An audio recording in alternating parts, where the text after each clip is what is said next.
ರಾಯಚೂರು ಜಿಲ್ಲೆಯ ಮಾನ್ವಿ ತಾಲೂಕಿನ ಅರೋಲಿ ಹುಲಿಗೆಮ್ಮ ದೇವಸ್ಥಾನವೀಗ ಅರ್ಚಕರ ಜಗಳಕ್ಕೆ ವೇದಿಕೆಯಾಗಿದ್ದು ಹೈಕೋರ್ಟ್ ಆದೇಶದ ನಡುವೆಯೂ ವಿವಾದ ತಾರಕಕ್ಕೇರಿದೆ. ನನಗೆ ಅನ್ಯಾಯವಾಗಿದೆ, ಈ ವಿಚಾರದಲ್ಲಿ ಭಾರಿ ರಾಜಕೀಯ ಅಡಗಿದೆ ಎಂದು ಉದಯ್ ಪೂಜಾರಿ ನೇರವಾಗಿ ಜಿಲ್ಲಾಧಿಕಾರಿಗಳ ವಿರುದ್ಧವೇ ಕಿಡಿಕಾರಿದ್ದಾರೆ. ಆತ ದೇವಸ್ಥಾನ ಯಾರೊಬ್ಬರ ಸ್ವತ್ತಲ್ಲ, ಇದು ಸಾರ್ವಜನಿಕರ ಆಸ್ತಿ ಎಂದು ಪೂಜಾರಿ ಶೇಖರ್ ತಿರುಗೇಟು ನೀಡಿದ್ದಾರೆ. ಒಟ್ಟಿನಲ್ಲಿ ಭಕ್ತಿಯ ಕೇಂದ್ರವಾಗಬೇಕಿದ್ದ ದೇವಸ್ಥಾನದಲ್ಲಿ ಈಗ ಹಕ್ಕು ಮತ್ತು ಅಧಿಕಾರದ ಕಿತ್ತಾಟ ಶುರುವಾಗಿದ್ದು, ಜಾತ್ರೆಯ ಹೊತ್ತಲ್ಲೇ ಈ ಗೊಂದಲ ಭಕ್ತರಲ್ಲಿ ತಲೆನೋವಾಗಿ ಪರಿಣಮಿಸಿದೆ. ಸರ್, ನಮ್ದು ರಾಯಚೂರು ಜಿಲ್ಲಾ ಮಾನ್ವಿ ತಾಲೂಕು ಅರೋಲಿ ಗ್ರಾಮ, ಕುರುಡಿ ಹೋಬಳಿ. ಅರೋಲಿ ಹುಲಿಗಮ್ಮ ದೇವಸ್ಥಾನ ವಂಶ ಪರಂಪರೆ ಒಂದು ಪ್ರಧಾನ ಅರ್ಚಕನ ಮೊಮ್ಮಗ ನಾನು. ನಮ್ಮ ತಾತನ ಹೆಸರು ಮುಸ್ಲಪ್ಪ ಪೂಜಾರಿ ಅಂತ. ಅವ್ರ ಮೊಮ್ಮಗ ನಾನು ಮಾತಾಡ್ತಾ ಇದ್ದೀನಿ. ದಯವಿಟ್ಟು ಇಲ್ಲಿ ನನಗೆ ಬಹಳ ಅನ್ಯಾಯ ಆಗಕತ್ತೈತಿ. ಒಂದು ಹೈಕೋರ್ಟ್ ಆದೇಶ ಇದ್ರೂ ಸಮೇತ ಜಿಲ್ಲಾ ಆಡಳಿತದವರು ನನಗೆ ಮೋಸ ಮಾಡ್ತಾ ಇದ್ದಾರೆ, ಬಹಳ ಮೋಸ ಮಾಡ್ತಾ ಇದ್ದಾರೆ. ಇವಾಗ ಒಂದು ಹೈಕೋರ್ಟ್ ಆದೇಶಕ್ಕೆ ಒಂದು ಉಲ್ಲಂಘನೆ ಮಾಡಿ ಇವರು ಸೆಕೆಂಡ್ಸ್ನಾಗ ಒಂದು ಆರ್ಡರ್ ಪಾಸ್ ಮಾಡ್ತಾ ಇದ್ದಾರೆ ಅವರು ಜಿಲ್ಲಾಧಿಕಾರಿ ಅವರು. ಇದರಲ್ಲಿ ಮೇನ್ ಇಂಪಾರ್ಟೆಂಟ್ ಏನಿಲ್ಲ ಸರ್, ಬಹಳ ರಾಜಕೀಯ ಇನ್ವಾಲ್ವ್ ಆಗಕತ್ತೈತಿ. ನನ್ನ ಧಾರ್ಮಿಕ ಒಬ್ಬ ಪೂಜೆ ಮಾಡಕ ನನಗೆ ಅವಕಾಶ ಕೊಡ್ತಾ ಇಲ್ಲ ಇವರು ರಾಜಕೀಯದವ್ರು. ರಾಜಕೀಯ ನನಗ್ ಬೇಕಾಗಿಲ್ಲ. ಸರ್ವ ಇಡೀ ಜಗತ್ತು ಬಂದಲ್ಲಿ ತಾಯಿ ಬಲಿ ಶರಣಾಗ್ತದ. ಇಲ್ಲಿ ಮೇನ್ ಇಂಪಾರ್ಟೆಂಟ್ ಏನೈತೆ ಅಂತಂದ್ರೆ ರಾಜಕೀಯ ಇನ್ವಾಲ್ವ್ ಆಗಕತ್ತೈತಿ. ಇವಾಗ ಒಂದು ಹೈಕೋರ್ಟ್ ಆದೇಶ ಪ್ರೆಸೆಂಟ್ ಪಿಟಿಷನರ್, ನಾನು ಒಂದು ಹೈಕೋರ್ಟ್ ಆದೇಶ ಪಿಟಿಷನರ್. ನನಗೂ ಇಲ್ಲಿ ನ್ಯಾಯ ಅಂದ್ರ ಇವಾಗ ನನಗೆ ನ್ಯಾಯ ಕೊಡೋದ ನೆಕ್ಸ್ಟ್ ರೀ. ಒಂದು ಹೈಕೋರ್ಟ್ ಆದೇಶಕ್ಕೆ ಬೆಲೆ ಐತೆ, ಬೆಲೆ ಇಲ್ಲ ಅಂದ್ರೆ DC ಮಾಡಿದ್ದೆ ಫೈನಲ್.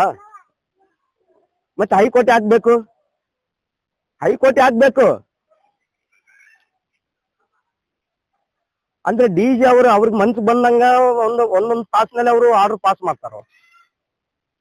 ಅಂದ್ರೆ ಅವ್ರಿಗೇನು ಇವಾಗ ರಾಜಕೀಯದವ್ರು ಹೆಂಗ್ ಹೇಳ್ತಾರ ಹಂಗ್ ಕೇಳಕತ್ತಾರ DC ಸಾಬ್ರು. ನನಗೆ ರಾಜಕೀಯ ಬೇಕಾಗಿಲ್ಲ, ನಾನೊಬ್ಬ ಅರ್ಚಕ ಸರ್. ಇದರಲ್ಲಿ ಇವರು DC ಅವ್ರು ಯಾಕೆ ನನಗೆ ತೊಂದರೆ ಕೊಡ್ತಾ ಇದಾರ ಅದು ಅರ್ಥ ಆಗ್ತಾ ಇಲ್ಲ ನನಗೆ.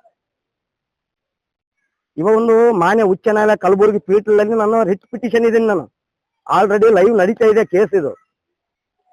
ಇವ್ರು ಯಾಕೆ ನಂಗೆ ತೊಂದರೆ ಕೊಡ್ತಾ ಇದಾರೆ ಜಿಲ್ಲಾಧಿಕಾರಿ ಅವರು? ಇವತ್ತಿನಿಂದ ನಂದು ಪೂಜೆ ಕಾರ್ಯಕ್ರಮ ಸ್ಟಾರ್ಟ್ ಆಗಿತ್ತು. ಬಟ್ ಇವರು ಒಂದು ಮಾನ್ವಿ ದಂಡಾಧಿಕಾರಿಗಳು ಏನಂದ್ರು, ಇಲ್ಲಪ್ಪ DC ಅವರು ಆರ್ಡರ್ ಪಾಸ್ ಮಾಡಿದ್ದಾರೆ, ಅದನ್ನ ನೀನು ಪಾಲಿಸ್ಬೇಕು ಅಂತಿದ್ದಾರೆ ಅವರು. ಆಯ್ತು, DCನೂ ಪಾಲಿಸ್ತೀನಿ. ಮತ್ತೆ DC ದೊಡ್ಡದ, ಹೈಕೋರ್ಟ್ ದೊಡ್ಡದ?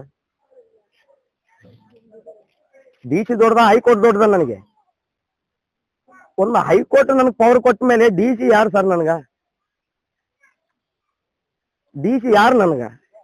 ಇವಾಗ ಹೈಕೋರ್ಟ್ ಪಾಲನೆ ನಾನ್ ಮಾಡಕತ್ತೀನಿ, DC ನಾನು ಪಾಲನೆ ಮಾಡವಲ್ಲ.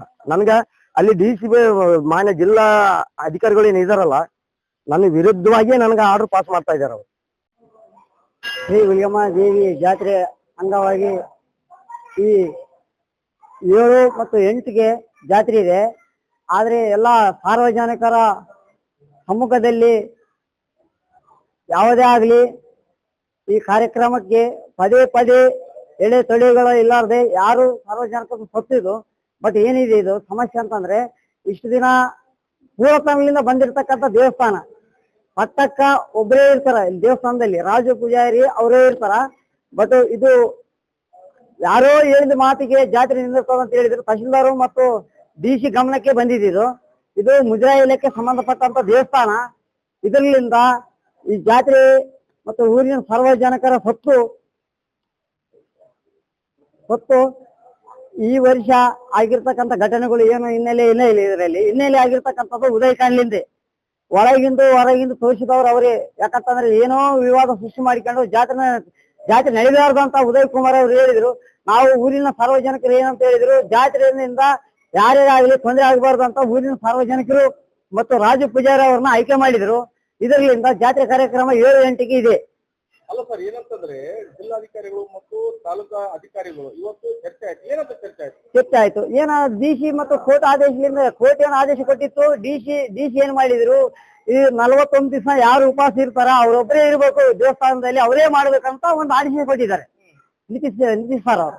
ಅಲ್ಲ ಸರ್, ಇದರಲ್ಲಿ ಮತ್ತು 15 ದಿನ 10 ದಿನ ಒಂದಿನ ಇದಾಗಿದೆ. ಅದು ಅವರು ಮಾಡಿದ್ದಲ್ಲ, ಇವ್ರು ಉದಯ್ ಕುಮಾರ್ ಅವರು ಏನ್ ಹೇಳ್ತಾ ಇದಾರಲ್ಲ, ಪುರಾತನದಿಂದ ಮಾಡ್ಕೊಂತ ಬಂದಂತ ದೇವಸ್ಥಾನ 8 ದಿನ ಒಬ್ಬೊಬ್ಬರಿಗೆ ನಮ್ಮ ಅಣ್ಣತಮ್ಮರ ಎಲ್ಲಾ ಓಂಶಾಸ್ತ್ರಿಗೆ 8 ದಿನ ಅಂತ ಮೊದಲಿನ ಪದ್ಧತಿ. ಇವರು ಹೇಳಿದ ಕಾನೂನು ನಡೆಯಂಗಿಲ್ಲ, ಡಿಸಿ ಗಮನಕ್ಕೆ ತಂದಿದ್ವಿ, ಹೈಕೋರ್ಟ್ ಗಮನಕ್ಕೆ ತಂದಿದ್ವಿ ನಾವು. ಹೈಕೋರ್ಟ್ ದಲ್ಲಿ ತೀರ್ಪಾಗಿದೆ ಅಂತ ಹೇಳ್ತಾರೆ ಉದಯ್ ಅವರು. ಹೈಕೋರ್ಟ್ ಅಲ್ಲಿ ತೀರ್ಪಾಗಿದೆ, ಎಲ್ಲರ ಪರವಾಗಿ ಆಗಿದೆ. 8 ದಿನ 15 ದಿನ ಅಂತ ಆಗಿಲ್ಲ. ಅವಾಗ ಪುರಾತನದಿಂದ ಏನ್ ಮಾಡ್ಕೊಂಡ್ ಬಂದಿರೋ ಆ ಪದ್ಧತಿಯಿಂದ ಮಾಡ್ಕೊಂತ ಹೋಗಂತ ಅವರು ಕೋರ್ಟ್ ತೀರ್ಮಾನ ಮಾಡಿದೆ. ಇವ್ರು ಹೇಳಿದ್ದ ಕೇಳ್ತಾ ಕಾನೂನು ಅಲ್ಲ, ಇದೊಂದು ಈಗ ಅರೋಲಿ ಹುಲಿಗಮ್ಮ ದೇವಸ್ಥಾನ ಸುಸೂತ್ರವಾಗಿ ನಡೀತಾ ಇತ್ತು ಪ್ರತಿ ವರ್ಷ. ಇದರಲ್ಲಿ ರಾಜಕೀಯ ಪಕ್ಷ ಅಡಗಿದೆ ಅಂತ ಹೇಳ್ತಾ ಇದಾರೆ. ಅದೆಲ್ಲ ಸುಳ್ಳು ತಾಕೆ. ಇವರೆಲ್ಲ ಹೇಳ್ತಾ ಇದಾರೆ, ಯಾವ ರಾಜಕೀಯ ಇಲ್ಲ, ಯಾವುದೂ ಇಲ್ಲ, ಸ್ವತಂತ್ರ ಇಲ್ಲ. ಬಟ್ ನಮ್ಮ ಅಣ್ಣ ತಮ್ಮರ ಹೊಂದಾಣಿಕೆ ಇಲ್ಲದ ಇದು ಸಮಸ್ಯೆ ಆಗಿದೆ.